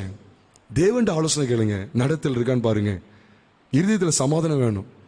முதல்ல நான் அப்படி தான் கண்டுபிடிப்பேன். தேவ சித்தத்தை கண்டுபிடிக்கிறதுக்கு ஃபஸ்ட்டு நான் எடுக்கிறது என்னென்னா, இருதயத்தில் சமாதானம் இருக்கான்னு பார்ப்பேன். பளிச்சுன்னு ஒரு காரியத்தை செய்கிறது இல்லை. இருதயத்தில் தேவ சமாதானம் இருக்கா, நெருடலாக இருக்கான்னு பார்ப்பேன். நெருடலாக இருந்தால் கொஞ்சம் பின் வாங்கிடுவேன், வேண்டாம் இது சரி கிடையாது அப்படின்னு. தேவ சித்தத்தை அழைச்சி பார்க்கணும். யாராவது ஒரு காரியத்தை கேட்பாங்க, எஸ்ஸா நோவான்னு கேட்பாங்க, உடனே முழங்கால் போட்டு நான் ஜோம் பண்ணுவேன். முழங்கால் போட்டு ஜோம் பண்ணி வேதத்தோடு கூட உட்கார்ந்துருப்பேன். நம்முடைய வசனத்தின் மூலம் என்கிட்ட பேசுங்க, நாங்கள் இங்கே என்ன சொல்லணும். அப்போ இதுதான் நம்முடைய வாழ்க்கையின் அனுபவமாய் மாறணும். அதில் 2 விருட்சம் இருக்கு, அதுவும் தோட்டத்து நடுவில் தான் இருக்கு. ரெண்டுமே பூமியிலேருந்து முளைக்க பண்ண ரெண்டும் இருக்கு. இதுவா அதுவா, ரெண்டுமே தோட்டத்து நடுவில் இருக்கு. நம்ம எந்த சத்தத்தை கேட்க போகிறோம்? அப்போ தாவீதை போல நம்ம சுய சித்தத்துக்கு இடம் கொடுத்தோம்னா, யோனாவை போல சுய சித்தத்துக்கு சுயநீதியை நிறைவேற்ற நினைச்சோம் அப்படின்னா, ஆண்டதுல ஒரு சில இழப்புகளை கர்த்தர் உண்டு பண்ணுகிறா. அதனாலதான் நீங்க சவுலுடைய வாழ்க்கையை நீங்க கவனிச்சு பாருங்க, சுயநீதியிலேயே ஓடுறாரு. தனக்கு இதுதான் நலமானது, நான் தேவனுக்காக வைராக்கியம் கொண்டு இருக்கிறேன், நான் பக்தி வைராக்கியம் உள்ளவன் சொல்லி அவன் தன்னுடைய சுயநீதியிலேயே ஓடிக்கிட்டு இருக்கிறாரு. தமஸ்குவின் வழியில ஒளி அவனை சந்தித்தது. எதுக்கு ஆண்டவர் குறுக்கிட்டார் தெரியுமா? Simple concept. நீ நன்மை தீமை அறியத்துக்கு விருட்சத்தின் கனியை புசிக்காத, ஜீவ விருட்சமாகிய நீ யார் அப்படின்னு கேட்கிறாரு. கேட்கும்போது தான் ஆண்டவர் வெளிப்படுத்துறாரு, ஜீவ விருட்சம் அவர் தான். அதான் சொல்ற, நீ துன்பப்படுத்துகிற இயேசு நானே. அவன் என்னுடைய வார்த்தைக்கு செவி கொடு. இதுவரைக்கும் சுயத்துக்கு செவி கொடுத்து இதுதான் நலம். சவுல் எப்படி வாழ்ந்தார் தெரியுமா? நான் இப்படி செய்யறதான் சரி, இப்படி செய்யறது தப்பு அப்படின்னு சொல்லி அவருக்குள்ளே நன்மை தீமை அறியத்தக்க காரியங்களை அப்படியே பழக்க வச்சுக்கிட்டாரு. அதனால அவருக்கு தெரிஞ்சதெல்லாம் சபையை பாழாக்குறது அவருக்கு நன்மை. எப்படி பாருங்க, சபையை பாழாக்குறது நன்மை. அவருக்கு எதெல்லாம் தீமையா இருக்கும் அப்படின்னா, நியாயப்பிரமாணத்திற்கு எதிராக செய்யறதெல்லாம் தீமையா தெரியும். அப்போ நியாயப்பிரமாணத்துக்கு எதிராக சீசர்கள் செய்கிறாங்களே அப்படிங்கிறத அவங்களுக்கு தீமையாக தெரிஞ்சு, அப்போ இது தீமை இது நன்மைங்கிறத அவர் தனக்குள்ளே ஒரு பெரிய வட்டத்தை போட்டுக்கிட்டாரு. தமஸ்குவின் பாதையில் பயணித்திருக்கிறோமா? ஏதாவது ஆண்டு கேட்குறாரு. தமஸ்குவின் பாதையில் ஒளி நம்மளை சந்தித்திருக்கிறதா? கிறிஸ்துவாகிய ஒளி நம்மளை சந்தித்திருக்கிறதா? இல்லைன்னா அவன் பாதையெல்லாம் இருட்டு தான். அதனால கர்த்தர் அவனுக்கு காண்பித்து அவன் குருடன் என்பதை காண்பித்து கொடுக்கும் முகாந்திரமா அந்த ஒளி அவனை சந்தித்ததுக்கு பிற்பாடு 3 நாள் அவன் பாருங்க குருடனாவே இருந்தான். இருள் சுயநீதி என்னைக்குமே இருளை தான் காண்பிக்கும். அதனாலதான் பாருங்க, ஆதாம் ஏவாள் அவங்க நன்மை தீமை அறியத்துக்கு விருட்சத்தை புசித்ததுனால சாபத்துக்குள்ள போயிட்டாங்க. அது சபிக்கப்பட்ட ஒரு வாழ்க்கை. ஒரு நிமித்தம் பூமி சபிக்கப்பட்டிருக்கும். இது அதுக்கு முன்னாலே சொல்லியிருக்கலாமே, அவர் சொல்லல. என்றைக்கு நன்மை தீமை அறியத்தக்க விருட்சம் உள்ள என்ட்ராகுதோ அன்னைக்குதான் ஆபத்தே இருக்கு. அப்ப சாத்தான் எதுக்காக நம்மளை தூண்டுறான்னு தெரியுதா உங்களுக்கு? ஆதியாமத்தில் முதல் டெஸ்டே அங்கே அதுதான் நடக்கு. எதுக்கு தான் அவன் கர்த்தருடைய சபையை தூண்டிக்கிட்டே இருப்பான் அப்படின்னா, இந்த ஒண்ணுக்கு தான். எப்படியாவும் சுய விருப்பத்தை நிறைவேற்றேன். இயேசுவான்கிட்ட வந்து நிற்க அவன் எதை கொண்டு வந்து நிப்பாட்டான் தெரியுமா? சுயநீதி. மழைதான் முடியுமே, செய்யுங்க, நீ யாரு? தேவனுடைய குமாரனாச்சே, நல்லா இருக்கு, கேட்க நல்லா இருக்கு. ஆமா, நான் இவ்வளோ பெரிய ஆளு, உங்கள்கிட்ட பணம் எவ்வளோ இருக்கு, செய்யுங்க முடியும், நல்லா இருக்கு, உற்சாகப்படுத்துறாங்க. தேவன்கிட்ட கேட்க வேண்டியது இருக்கு, தேவன்கிட்ட நான் கேட்டு செய்ய வேண்டியது இருக்கு. அவனு சொல்றேன், கழுகுல அப்பமா மாத்திருங்க, பசிக்கு நல்லா இருக்கு. அவன் சொல்றதை கவனிச்சிங்கன்னா நல்லா பாருங்க, நன்மை தீமையை தான் கொண்டு வர்றான். நீ பசியா இருக்கிறது தீமை இல்லை, பசியா இருந்து பட்டியா சாக போறீங்க, அது தீமை. நீ அப்பமா மாத்தி சாப்பிட்டா நன்மை இல்லை. பாருங்க, இது எது நன்மையா இருக்கு பாருங்க. ஏசப்பா இயேசுவே பாருங்க அப்படின்னு அவன் காமிச்சு கொடுக்கான். ரிஜெக்ட் பண்றாரு, வேண்டாம். மேலேருந்து கீழே குதி, நான் படிக்குடி இறங்கி வந்துருதேன்ப்பா, உள்ள படிக்குடி இறங்கி வந்துருந்தேன். இந்த அப்படி அங்க அப்படி செய்யறது, இப்படி செய்யறது இதெல்லாம் வேண்டாம். ஊழியத்தில் டாம் டீம்னு போறது அதெல்லாம் கிடையாது. தெளிவாக சத்தியத்தை அறிந்து அதில் நிற்கணுங்க. இன்னைக்கு சிலருக்கு எது நன்மையா இருக்குன்னா, அந்நிய பாஷையில பேசி நிரம்புறது தான் பெரிய நன்மையா இருக்கு நிறைய கூட்டத்துக்கு. அது இல்லை, வளரல் கிடையாது. ஏன்னா அவனுக்கு அதுதான் தெரியுது, இதான் நன்மையா இருக்கு, அது தீமை, இது நன்மை. அப்படி இல்லை. சத்தியத்தை சரியா கை கொண்டு அதுல வாழ பழகணும். கிறிஸ்துவானுடைய சத்தத்தை கேளுங்க, தயவு செய்து கேளுங்க. எனக்கு பிரத்யட்சமான சத்தம்லாம் கேட்க நான் சொல்லலை, பிரத்யட்சமா அவருடைய சத்தத்தை அப்படி காதுல விழுது அப்படிலாம் நான் சொல்லலை, அது இல்லை எனக்கு. எது இருக்கு அப்படின்னா, வசனத்து மூலம் தேவன் பேசுறாரு, உள்ளத்துல உணர்த்துறாரு. திருமண வாழ்க்கையில கூட நான் அப்படி ஒரு வாலிபர்களுக்கு என்கரேஜிங்காக சொல்றேன். திருமண வாழ்க்கையில கூட என் கையில போட்டோ பயோடேட்டாலாம் கொடுத்துட்டாங்க, ஆனால் பார்க்கவே இல்லை. ரொம்ப நேரம் கழிச்சு தான் பார்க்கறேன், பல மணி நேரம் கழிச்சு தான் நான் பார்க்குறேன். ஆனால் பார்க்கறதுக்கு முன்னால் ஒன்று மட்டும் நான் சொல்லிட்டேன், இது கருப்போ சிவப்போ எனக்கு தெரியாது ஆண்டவரே, இருதயத்தில் தேவ சமாதானம் இருக்கா அப்படின்னு சொல்லி அதை பிரித்து பார்க்கறதுக்கு முன்னாடி நான் கேட்குறேன், இருதயத்தில் சமாதானம் இருந்துட்டு அதுக்கப்புறம் நான் பிரித்து பார்த்து என்ன குறைபாடு இருந்தாலும் சரி ஏற்றுக்கிடுவேன். அப்படியே நடந்தது. தேவன் பிரத்யட்சமாக அதை காமிச்சாரு. எதுக்காக சொல்லணும்னா, நான் தேவ சமாதானம் இருக்குதா எனக்கு. ஏன்னா கொலோசியர் 3வது அதிகாரம் 15ஆம் வசனத்துல சொல்லப்பட்டிருக்கு, தேவ சமாதானம் உங்கள் இருதயங்களை ஆளக்கடவுதுன்னு போட்டிருக்கு. உங்களை ஆளக்கடவுது, இதற்கென்றே ஒரே சரீரமாக அழைக்கப்பட்டீர்கள், நன்றி அறிதல் உள்ளவர்களுமாயும் இருங்கள் என்று வேதத்தில் கொலோசியர் 3:15 சொல்லப்பட்டிருக்கு. இன்னைக்கு நம்முடைய ட்ராக் எப்படி போயிட்டு இருக்கு பாருங்க. அப்போ ஆபிரகாமும் லோத்தும் 2 பேரும் பிரியக்கூடிய ஒரு நிலைமை வரும்போது, நன்மை தீமை அறியத்தக்க விருட்சமும் ஜீவ விருட்சமும் இருக்கு. ஆனா லோத்து என்ன செய்யறான் தெரியுமா, தன் கண்களை ஏறெடுத்து பார்க்கிறான். நீங்க ஆதியாகமம் 13வது அதிகாரம் 10ஆம் வசனத்தை பாருங்க. தன் கண்களை ஏறெடுத்து பார்க்கும்போது அவனுக்கு ஃபர்ஸ்ட் தெளிவா இருந்தது என்னன்னா, நீர்வளம் பொறிந்திருக்கிறத பார்க்கிறான். யோர்தானுக்கு அருகான இந்த சமபூமி எங்கும் நீர்வளம் பொறிந்திருக்க காண்றான். ஆனா நீங்க அந்த வசனத்தை மட்டும் வாசிக்க கேட்போம். ஆதியாகமம் அது வாசித்து அப்படி கொஞ்ச நேரத்தில் முடிச்சிடலாம், ஜோமனி முடிச்சிடலாம். 13:10ஆம் வசனத்தை கொஞ்சம் வாசிக்க கேட்போமா, நிறுத்தி கொஞ்சம் வாசிங்க. 13:10.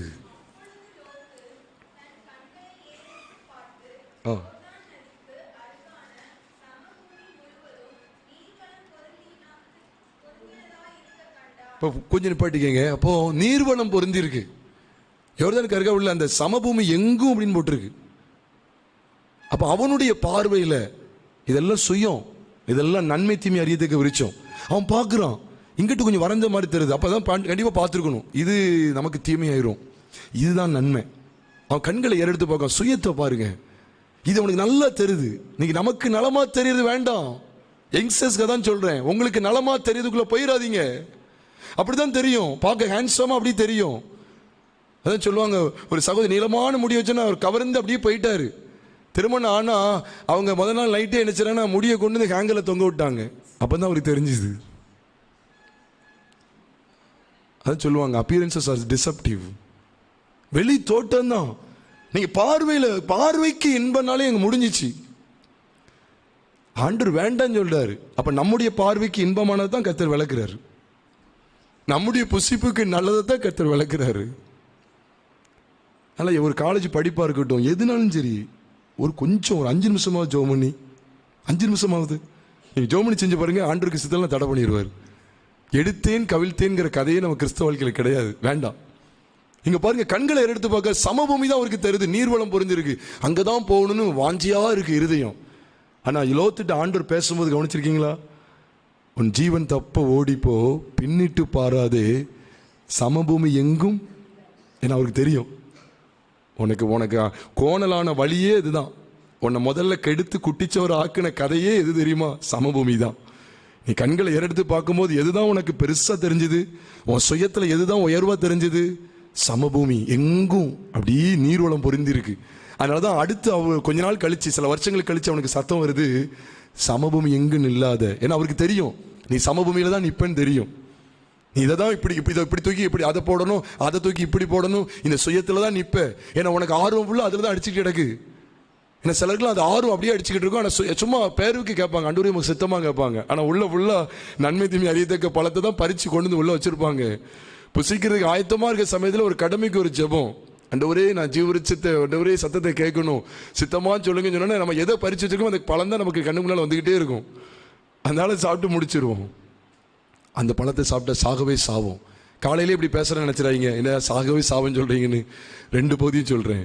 பிழைக்கவே பிழைப்போம் அப்படிங்கிறத ஜீவவிருட்சம் நமக்கு காட்டி கொடுத்துக்கிட்டே இருக்கு. என்னை புசிக்கிறவன் என்றென்றைக்கும் மறியாமலும் இருப்பான். அதான் இயேசு சொன்னா. அதனால இந்த பகுதியில் இவன் லோத்து தவறி போகிற காரியங்களை கவனிங்க. இப்போ தீர்மானிக்கணும், அவன் தன்னுடைய கண்களை ஏறெடுத்து பார்க்கும்போது அவனுடைய சுயத்தில் எது பெருசாக இருக்கோ அதை பின்னால் அது ஆபத்துன்னு தான் கர்த்தர் சொல்கிறார். அதுக்கடுத்து நீங்கள் கவனிச்சிங்கன்னா சோதங்குமார் அவன் அழிக்கிறது, ஆண்டவர் கர்த்தர் அழிக்கிறதுக்கு முன்னே சோவாருக்கு போகும் வழி மட்டும் அது கர்த்தருடைய தோட்டத்தை போல இருந்துச்சு, எகிப்து போல இருந்துதான், எகிப்து தேசத்தை போலவும் இருந்ததுன்னு பைபிளில் இருக்கு. ஆனால் அதுக்கு அடுத்த அதிகாரத்தில் பார்த்தீங்கன்னா எல்லாத்தையும் இழந்துட்டான். யோசிச்சு பாருங்க, தாவீதுடைய கதை ஆயிடுச்சு. சுயத்தில் போகிறது எல்லாம் இழப்புக்கு எதுவாக தான் இருக்கு, அழிவுக்கு எத்தனமா இருக்கு. அதை தான் ஆதாம் அவளுக்கு தேவன் தெளிவாக காமிச்சு கொடுத்துட்டாரு. அதான் அவர் சொல்லும் போதே சொல்லிட்டார், நீ புசிக்கும் நாளில் உன் கண்கள் திறக்கப்படும் சொல்லலை. அவர் என்ன சொல்லணுமோ அதை சொல்லிட்டார், சாகவே சாவாயின்னு. நீங்கள் நானும் எதை புசிக்கிறோம், எவைகளை நம்ம அபியாசப்படுத்துகிறோம், இன்னைக்கு ஆராய்ந்து பார்ப்போமா? ஆனால் சங்கீதம் 33:9, 10, 11 சொல்லப்பட்டிருக்குது, கர்த்தர் ஜாதிகளுடைய ஆலோசனையை விருதாவாக்குகிறாராம், ஜாதிகளுடைய நினைவுகள் என்ன செய்கிறாராம், அவமாக்குகிறார் பைபிளில் இருக்கு. இன்னைக்கு ஆண்டவர்கிட்ட கேட்கணும், ஆண்டவரே உம்மை குறித்து வேதம் எப்படி சொல்லுது, என்னுடைய சுய ஆலோசனையை நீங்கள் என்ன செய்யணும், விருதாவாக்கணும். என்னுடைய சுய புத்தி நினைவுகளை நீங்கள் என்ன செய்யணும், அவமாக்குகிறீன்னு பைபிளில் போட்டிருக்கு. ஏன்னா என்னுடைய ஆலோசனை என்னுடைய விருப்பத்தின்படி இங்கே நடக்கக்கூடாது. ஆனால் இனிமேல் எனக்கு நன்மை தீமை அறியத்தக்க விருச்சம் வேண்டாம். பைபிள் எத்தனையோ பேரை சொல்லலாம். கேயாசி எதை தெரிந்து கொள்றான்னு கவனிங்க. நீங்கள் வேதத்தை வாஸ்து பாருங்க, எவ்வளோ மனுஷங்க எதையோ தெரிந்து கொண்டு எவ்வளோ அழிவுக்கு நேராக கடந்து போனார்கள். ஆனால் கர்த்தர் நம்முடைய சபைக்கு வெளிப்படுத்துகிற சத்தியம் இதுதான், சுயநீதியா தெய்வ நீதியா இருக்க இடத்துல நாம் தலைகளை தாழ்த்தி, ஆண்டவரே இன்றைக்கும் என்னை அர்ப்பணிக்கிறேன் என்று நம்ம எல்லாரும் ஒரு விசை நம்மை தாழ்த்துவோமா? ஆண்டவரே சுயநீதியில நான் வாழ பழகிடக்கூடாது. ஆண்டவரே தேவநீதியை அறியாமல், இஸ்ரவேலர் தேவநீதியை அறியாமல் தங்கள் சுயநீதியை நிலைநிறுத்த தேடுகிறபடியால் அவர்கள் தேவநீதிக்கு கீழ்ப்படியாது இருக்கிறார்கள். அதனாலதான் சொல்றார், இஸ்ரவேலர் ரட்சிக்கப்பட வேண்டும் என்பது என் இருதயத்தின் விருப்பமாகவும் நான் தேவனை நோக்கி செய்யும் விண்ணப்பமாகவும் இருக்கிறது என்று அவர் சொல்லுகிறாரு. பேர் இஸ்ரவேலர்கள், ஆனால் ரட்சிக்கப்பட வேண்டும். வாக்கு தத்துவம், நியாயப்பிரமாணம் எல்லாம் கிடைச்சது உண்மைதான். நிறைய தீர்க்க தரிசன வசனங்கள்லாம் அவங்களுக்கு வெளிப்படுத்தப்பட்டது உண்மைதான். ஆனால் இன்னும் ரட்சிக்கப்படவில்லையா? எதிலிருந்து? சுயநீதியிலிருந்து. கேட்டது கிடைச்சிட்டு அப்படிங்கிறதுனால திருப்தி அடைஞ்சிடாதீங்க. அதான் இருக்கிறதுலே பெரிய ஆபத்தா இருக்கு. கிறிஸ்துவ வட்டாரத்தில், கிறிஸ்தவ ஜீவியத்தில் பெர்மிசிவ் வில் ஆஃப் காட் சொல்லி சொல்லுவாங்க. அனுமதிக்கப்பட்ட தேவ சித்தம், பெர்மிசிவ் வில் ஆஃப் காட், அது நமக்கு தேவை கிடையாது. பெர்ஃபெக்ட் வில் ஆஃப் காட் தான் நமக்கு தேவை. நம்ம கேட்ட உடனே ஆண்டவர் தந்துட்டாரு, அதனால் நான் நினைச்சபடி நடந்துட்டு அப்படியாக்கும் இப்படியாக்கும் சொல்றதெல்லாம் கிறிஸ்தவ வாழ்க்கை நினைச்சிடாதீங்க. யோனா பயணித்தா நல்லா தான் இருந்துச்சு, கொஞ்ச நேரம் நல்லா இருந்துச்சு, அவ்வளோதான். அயர்ந்த நித்திரை பண்ணா, ரொம்ப சுகமா இருந்துச்சு. தேவன் குறுக்கிட்டா, கூலி கொடுக்குறான், கர்த்தர் தடை செய்யல. கப்பலுக்கு டிக்கெட் கிடைக்குமான்னு பார்த்தா உடனடியாக அது டிக்கெட்டு, உடனடியான டிக்கெட் போடணும். எல்லாம் ரிசர்வ்டு இருக்கு, நிறைய ரிசர்வ்டு ஆயிருக்கு. உடனடியாக போறான், உடனே டிக்கெட் கிடைச்சிச்சு, எல்லாம் சக்சஸ், நல்லா இருக்கு. சுயநீதியில் பணிக்கிறது நல்லா இருக்கு. தாவீதுக்கு நல்லா இருந்துச்சு, சிக்லாக்ல நல்ல வீடு அமைச்சாச்சு, நல்ல ஒரு நமக்கு ஒரு பட்டணமே கொடுக்கப்பட்டாச்சு ராஜா மூலமா, ஆகிஸ் ராஜா மூலமா. நல்லா இருக்கு, சந்தோஷம். கொஞ்ச நாள் தான், கொஞ்ச நேரம் தான். ஆராய்ந்து பார்ப்போமா? சுயநிதியில் வாழ பழகிடக்கூடாதுங்க. தயவு செய்து, உங்களுக்கு மட்டும் இல்லை, எனக்கும் இது பெரிய படிப்பேனே, நானும் தப்ப முடியாது. ஆண்டவர்கிட்ட கேட்போமா, ஆண்டவரே தோட்டத்தின் நடுவில், சபைக்கு நடுவில் எனக்கு உள்ள 2 விருட்சம் இருக்கு, உண்மைதான்ப்பா. நான் மாம்சத்தின்படியும் வாழ முடியும், சுய யோசனைகள் முடியும் ஜீவிக்க முடியும், சுய சத்தத்துக்கும் கீழ்ப்படிய முடியும், தேவ சத்தமாகி ஜீவ விருட்சத்துக்கும் நான் கீழ்ப்படிய முடியும். என்னை அர்ப்பணிக்கிறேன்னு சொல்லுவோமா? ஆண்டவர் மட்டும் பிரத்யட்சமா பேசுறாருன்னா நான் உண்மையிலே உணர்றேன், நமக்கு சுயநீதி வேண்டாம். ஆண்டவரே கேட்போம், ஆண்டவரே சுயநீதி வேண்டாம், பாவத்தின் சம்பளம் மரணம், தேவனுடைய கிருபை வரமோ நம்முடைய கர்த்தராகிய இயேசு கிறிஸ்துவினால் உண்டான நித்திய ஜீவனா. அர்ப்பணிப்போமா? நம்ம எல்லாரும் அப்படி ஜெப நிலையில் இருப்போம். ஊழியக்காரங்க வந்து நம்மளை ஜெபத்தில் நடத்துவாங்க. எல்லாரும் அப்படி கண்களை மூடி ஜெப நிலையில் இருப்போமா?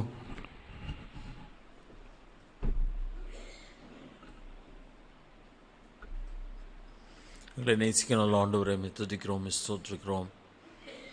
எங்களோடு கூட மிக தெளிவாக நீ பேசுகிறதுக்காக நன்றி.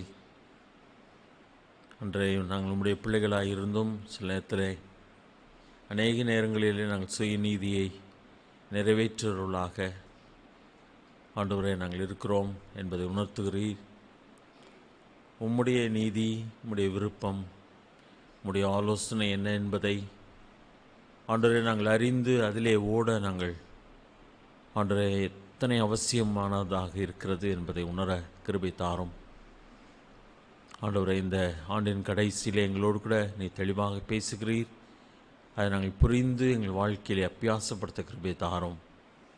தாவீது அவ்வளோ அற்புதமாய் நடந்த மனிதன் ஒரு கட்டத்தில் ஆண்டவரே தன் இருதயத்தில் யோசனை பண்ணி அதிலே நடக்க ஆரம்பித்தான். அதனால் ஏற்பட்ட நஷ்டங்கள், வேதனைகள், ஆண்டவரே உம்முடைய சித்தத்தை தேடுகிற மக்களாய் நாங்கள் இருக்க கிருபை தாரும். காத்திருக்கிறவர்களாக, உம்முடைய சித்தத்தின் மையத்திலே நிற்கிறவர்களாக, அதை மட்டுமே நிறைவேற்றுகிற மக்களாக இருக்கக்கூடிய பலனை தாரும். அதனுடைய ஆசீர்வாதத்தை அனுபவிக்க எங்களுக்கு கிருபை தாரும். உம்முடைய நாமத்தை மேம்படுத்தும். எங்களோடு கூட தொடர்ந்து பேசும். உம்முடைய கிருபை எங்களோடு கூட இருக்கட்டும். எல்லாவற்றையும் நீர் பொறுப்படுத்திக்கலாம். அந்த தேவனுடைய பிள்ளைகளை ஆசீர்வதியும். எங்களோடு கூட தொடர்ந்து பேசும் கர்த்தாவே. எங்கள் மீட்பு ரட்சகருமாகிய இயேசு கிறிஸ்துவின் நாமத்தில் கேட்கும் நல்ல பிதாவே.